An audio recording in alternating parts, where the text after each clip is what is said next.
Bom dia, queridos. Então, hoje nós vamos fazer uma introdução ao nosso conteúdo do segundo bimestre, tá bom? O nosso conteúdo, o nosso início serão os ambientes da Terra. Então, a primeira coisa que a professora quer que vocês façam é observar essa imagem. Olha só o que nós temos. Nós temos alguns gorilas ali próximo a uma vegetação. A professora vai fazer alguns questionamentos e, obviamente, não tem como vocês me responderem, mas vocês podem também se questionar aí na casa de vocês, tá bom? Primeira coisa, aí nesse ambiente, que está sendo representado, qual que é o tipo de vegetação? Vocês acham que é uma vegetação rasteira, é uma floresta, é um pântano? Que tipo de vegetação que tem ali naquele local? Será que esse local, ele tem muita umidade?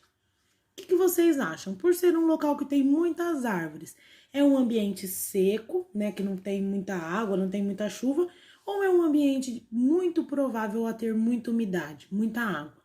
Devido à grande, ao porte das árvores, que é grande, a grande quantidade também de folhas. E os animais? Olha o tamanho desses gorilas, são animais de porte grande. Luminosidade, a gente tá vendo que a imagem é bem clara, então mostra que tem uma grande disponibilidade de luz solar. Temperatura, vocês acham que esse local é muito quente ou ele é um lugar um pouco mais frio? Por ser uma floresta tropical, a tendência é ser um local muito mais quente, certo? Esses habitats, esse local onde o gorila mora, ele pode ser destruído, ele está sendo destruído. Como, professora? Por meio do desmatamento. Então, a perca dos habitats é um dos fatores principais para ocasionar a extinção da espécie. Então, a professora já havia citado isso para vocês lá na sala de aula. Então, essa perca do habitat vai fazer com que os animais cada vez mais tenham um espaço menor e acabem, provavelmente, entrando em extinção, ok? Essa atividade vocês vão fazer no caderno, ok? A primeira pergunta se refere assim, com a destruição da floresta, onde os gorilas vivem, eles poderiam se mudar para outra floresta, em outro local, e assim garantir a sua sobrevivência? Então, assim, é muito difícil que um gorila consiga se adaptar a um ambiente totalmente diferente, porque ele vai ter plantas diferentes, animais diferentes, e ele precisa se adaptar a um local que não é dele. Então, a possibilidade dele garantir a sua sobrevivência em um lugar diferente é muito remoto, tá? Então, a maioria das vezes, quando eu tiro o habitat, quando eu destruo a floresta onde um ser vivo está, a provável causa é esse ser vivo acabar sendo extinto.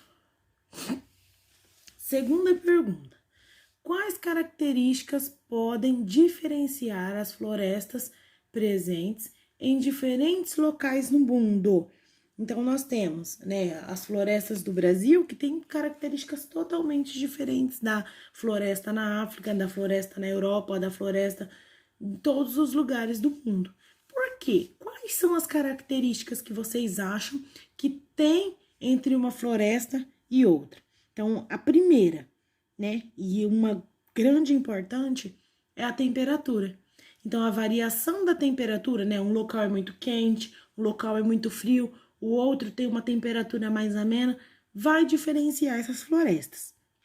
Segundo, a umidade, a quantidade de água disponível, o tipo de solo, a vegetação, como a professora citou, então ele está acostumado a comer um tipo de plantação, de árvore, vai para outro lugar que tem uma plantação, tem uma árvore diferente, que às vezes não é do convívio, do contato daquele gorila.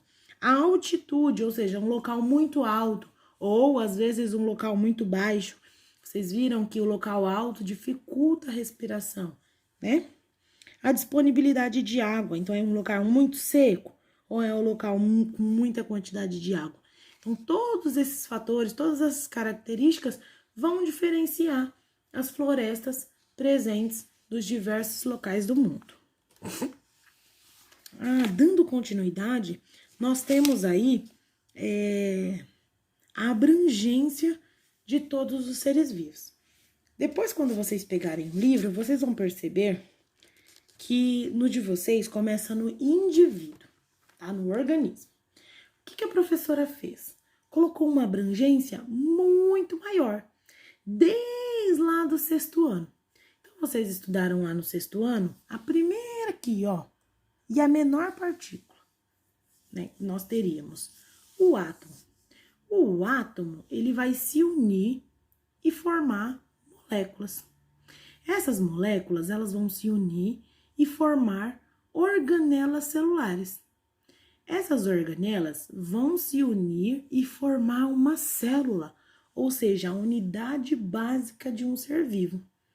As células, se organizando, vão formar tecidos. Os tecidos, se organizando, formam órgãos. Os órgãos formam um sistema. Então, eu posso ter sistema cardíaco, sistema respiratório, sistema ósseo. Então, no nosso corpo existem vários sistemas. Todos os sistemas juntos formam um organismo, ou também chamado de indivíduo. Quando eu tenho vários indivíduos juntos, eu tenho uma população. Quando eu tenho várias populações juntos, eu tenho uma comunidade. Quando eu tenho várias comunidades junto, eu formo um ecossistema. E quando eu tenho todos os ecossistemas reunidos no nosso planeta, eu vou formar a minha biosfera. Então, o que nós vamos estudar agora, né? A biosfera, ou seja, qual é o tipo de ecossistema que eu tenho em cada região. Qual é o nome específico, professora? Biomas. Tá? Então, o bioma é o estudo do ambiente de cada local. Então, para a próxima aula, nós já vamos iniciar o estudo dos biomas, ou seja, das características ambientais de um determinado local, tá bom? Fica para vocês essas duas questões de atividade, vocês vão fazer no caderno e depois apresentar a foto para a professora, tá bom?